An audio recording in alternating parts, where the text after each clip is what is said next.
This is the graffiti project that the young people did last summer along with Valley's veterans. The graffiti project and the relationship the Yeps got with Valley veterans has been nominated for an award for the fantastic work they do within the community.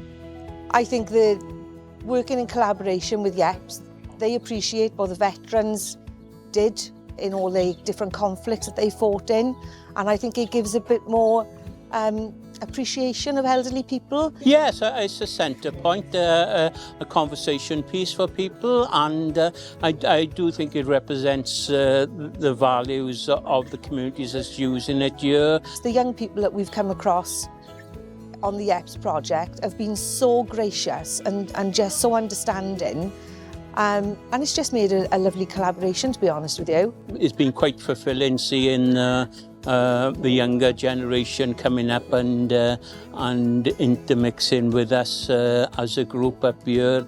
Doing the graffiti project with the veterans at Town Pension Bicep has been great fun. It's a nice way to put the people who fight for our country.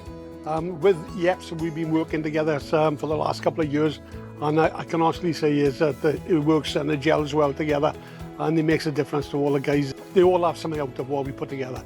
This is the start of many projects to come. We've got a bingo night planned, a football tournament and lots more. The young people working together in collaboration with the veterans was absolutely magical, and they deserve the award because what they do was just wonderful.